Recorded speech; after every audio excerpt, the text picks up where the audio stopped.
Vertical break પ્રકારના આઇસોલેટરની રચના એક અર્થપૂર્ણ આકૃતિ સાથે સમજાવો, અથવા તો નોર્મલ સાદી ભાષામાં કહેવાય તો આકૃતિ સાથે સમજાવો. તો વર્ટિકલ બ્રેક આઇસોલેટર વર્ટિકલ પ્લેનમાં ખુલે છે, જેમાં મુખ્ય બ્લેડ ઉપર અથવા તો નીચે તરફ થાય છે, જેથી તે ફિક્સ્ડ કોન્ટેક્ટથી ડિસ્કનેક્ટ થઈ શકે છે. ફિમેલ કોન્ટેક્ટ્સને પોર્સેલિનના એક પોસ્ટ પર રાખવામાં આવે છે.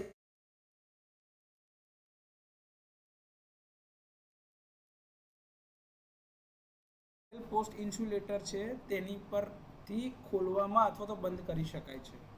ગેલ્વેનાઇઝ સ્ટીલ અથવા તો અન્ય કાટ પ્રતિરોધક સામગ્રીથી બનેલી બેઝ ફ્રેમ મૂકવામાં આવે છે. ઇન્સ્યુલેટરના જે કોલમ હોય છે એ પોર્સેલિન અથવા તો પોલિમર મટીરિયલના બનેલા હોય છે. Rotating post insulator moving blade અથવા તો પોસ્ટને સપોર્ટ કરે છે. તે મોટર ઓપરેટેડ અથવા તો મેન્યુઅલી ઓપરેટેડ ઇન્સ્યુલેટર છે, જે બ્લેડને ડિસ્કનેક્ટ કરવા માટે ઊભી રીતે તેની તરફ સ્પ્રિંગ તરફ ગતિ કરાવડાવે છે. ફિક્સ કોન્ટેક્ટ જ્યાં સ્વિચ બંધ હોય ત્યારે બ્લેડ બેસે છે તે સારી વાહકતા સુનિશ્ચિત કરે છે, અને એના માટે ચાંદી અથવા તો કોપર કોટેડ મટીરિયલના બનેલા હોય છે. આર્ક હોર્ન જે છે એ વૈકલ્પિક હોય, પરંતુ અસામાન્ય પરિસ્થિતિમાં સ્વિચિંગ દરમિયાનમાં આર્કને જમીન તરફ જવા માટેનો માર્ગ પૂરો પાડવા માટે ઉપયોગી છે. જો એ તમે આકૃતિમાં જોઈ શકતા હોય તો આ તમારી મૂવિંગ બ્લેડ છે. આ મેલ ને ફિમેલ કોન્ટેક્ટની અંદર મેં એને મૂકી રાખી છે. અહીંયા આગળથી આ લાગેલી છે, આ મેલ કોન્ટેક્ટ છે. અહીંયા આગળથી આ ફિમેલ કોન્ટેક્ટમાં ફિક્સ કરીને મૂકી રાખેલી છે.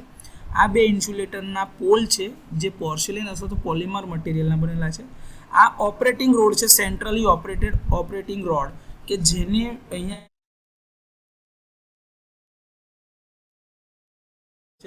જ્યારે ફેરવવામાં આવે એટલે અહીંયા આગળથી આ બ્લેડને ધક્કો મારે છે, ત્યારે એ બ્લેડ આમ ઉપર તરફ ગતિ કરે છે અને આઇસોલેટર ઓપન થઈ જાય છે. એ યાદ ઓપરેટ થાય છે એને સર્કિટ બ્રેકર ઓપન કર્યા પછી જ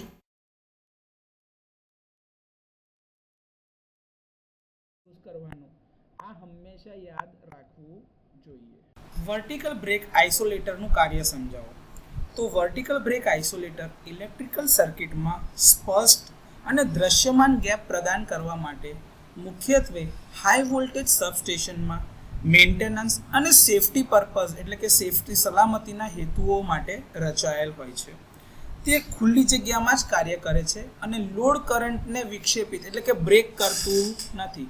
તે ફક્ત ત્યારે જ ચલાવવામાં આવવું જોઈએ જ્યારે સર્કિટ ડી એનર્જાઇઝ હોય અથવા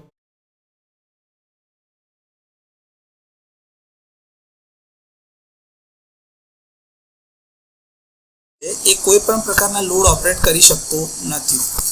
બંધ સ્થિતિમાં એટલે કે સૌથી પહેલી પ્રારંભિક સ્થિતિની અંદરમાં મૂવિંગ કોન્ટેક્ટ જે ત્યાં આગળના પોસ્ટ ઉપર લગાડેલો હોય છે, પેલી બ્લેડ જે આડી મૂકેલી હોય એના કોન્ટેક્ટમાં ઉપર ઇન્સ્યુલેટરની ઉપર, એ આડી સ્થિતિમાં હોય છે, જે બંને બાજુના ફિક્સ કોન્ટેક્ટ સાથે નિશ્ચિતપણે જોડાયેલ હોય છે. આ બાજુ ફિમેલ કોન્ટેક્ટ ને આ બાજુ એનો મેલ કોન્ટેક્ટ, જે બ્લેડ દ્વારા પ્રવાહને ઇઝીલી એક બાજુથી બીજી તરફ જવા દે છે અને સર્કિટને ક્લોઝ કરે છે. અસામાન્ય પરિસ્થિતિ એટલે કે ફોલ્ટની પરિસ્થિતિ દરમિયાન અથવા તો બ્રેકરના મેન્ટેનન્સ દરમિયાન, જ્યારે બ્રેકરનું મેન્ટેનન્સ કરવું હશે ત્યારે બ્રેકર ઓપરેટેડ એટલે કે ઓપન અવસ્થામાં ઓપન સ્થિતિમાં હશે, તો તે ટાઈમે આઇસોલેટર ઓપન કરી શકાશે. એક ઓપરેટિંગ મિકેનિઝમ કદાચ મેન્યુઅલ અથવા તો મોટર ઓપરેટેડ હોય એ એક્ટિવ થાય છે. આ મિકેનિઝમ સેન્ટ્રલ પોસ્ટ ઇન્સ્યુલેટરને ફેરવે છે, જે અહીંયા આગળ નીચે જે સેન્ટ્રલમાં લાગેલો હોય ને એને રોડથી નીચે તરફથી ફેરવે છે, જે મૂવિંગ બ્લેડને ઉપર તરફ જવા દે છે. હવે જેમ જેમ પોસ્ટ ફરતો જાય એમ બ્લેડ ઉપરની દિશામાં ઉપર તરફ ઉઠતી જાય, જેથી ફિક્સ કોન્ટેક્ટ અને મૂવિંગ કોન્ટેક્ટ વચ્ચેનો કોન્ટેક્ટ છૂટો પડતો જાય છે.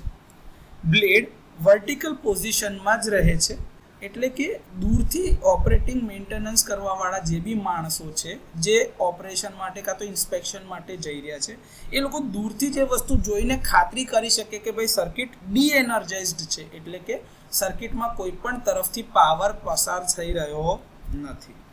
ક્લોઝિંગ ઓપરેશન દરમિયાન ઓપરેટર જે છે એ પોસ્ટ જે હોય નીચેથી એને ઊંધી દિશામાં એટલે કે વિરુદ્ધ દિશામાં ફેરવે છે અને બ્લેડ પાછું નીચે તરફ ગતિ કરે છે અને ફિક્સ કોન્ટેક્ટ સાથે ફરીથી જોડાય છે, જેનાથી સર્કિટમાં કન્ટિન્યુટી એટલે કે સાતત્ય પુનઃસ્થાપિત થાય છે. તો આ રીતે વર્ટિકલ બ્રેક આઇસોલેટર કાર્ય કરે. વર્ટિકલ બ્રેક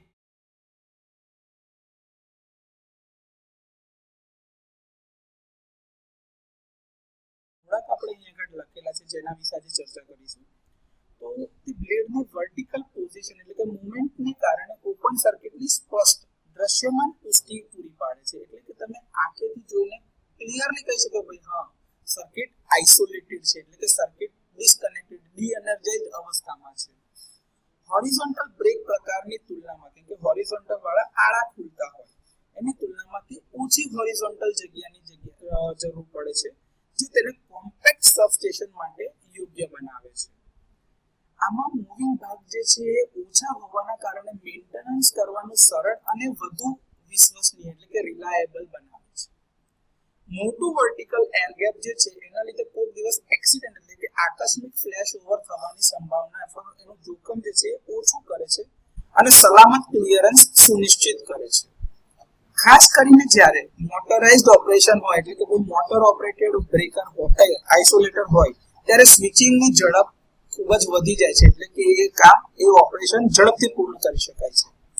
ખાસ કરીને ધૂળવાળા અથવા તો ઔદ્યોગિક વાતાવરણમાં વર્ટિકલ મૂવમેન્ટ કોન્ટેક્ટ પરના પ્રદૂષણના જે ભરાવો થતો હોય અથવા તો સંચય થતો હોય એને ઘટાડવામાં મદદરૂપ થાય છે. રિમોટ ઓપરેશન માટે મોટરાઇઝ્ડ અથવા તો સ્કાડા નિયંત્રિત સિસ્ટમ સાથે સરળતાથી એને સંકલિત કરી શકાય છે. તો વર્ટિકલ બ્રેક ટાઈપના આઇસોલેટરના આ થોડા ઘણા ફાયદા છે. જ્યારે પરીક્ષામાં આવી રીતે પૂછવામાં આવે તો તમે આ કંઈક જવાબ લખી શકો છો. વર્ટિકલ બ્રેક ટાઈપ આઇસોલેટરની મર્યાદાઓ જણાવો. તો એમ તો ઘણા બધા ગેરફાયદાઓ અથવા તો મર્યાદાઓ હોઈ શકે, પરંતુ એમાંથી થોડીક આજે આપણે ડિસ્કસ કરી રહ્યા છે. જેમાં એક છે કે તેને કામગીરી માટે વધારે ઉપર એટલે કે ઊભી જગ્યાની જરૂર પડે છે કે વર્ટિકલ સ્પેસની જરૂર છે, જે તેને ઇન્ડોર અથવા તો ઓછી હાઇટ ક્લિયરન્સ વાળા ઇન્સ્ટોલેશન માટે અયોગ્ય બનાવે છે. તે ખુલ્લામાં કાર્યરત થતા હોવાથી કમ્પોનન્ટ્સની ઉપર હવામાન, ધૂળ અને પ્રદૂષણના અસર દેખાય છે અથવા તેના ડાયરેક્ટ સંપર્કમાં આવે છે, જે સમય જતાં તેની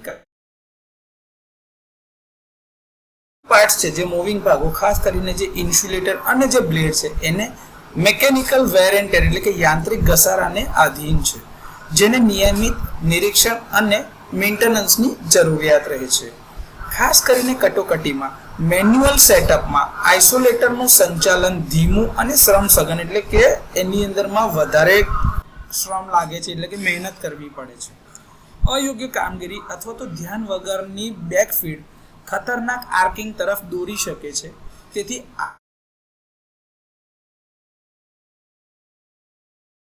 જેના લીધે એનો ખર્ચ વધી શકે છે. તો વર્ટિકલ બ્રેક ટાઈપ આઇસોલેટરની મર્યાદાઓ વિશે જો સવાલ પૂછવામાં આવે તો તમે આ રીતે કંઈક જવાબ લખી શકો છો.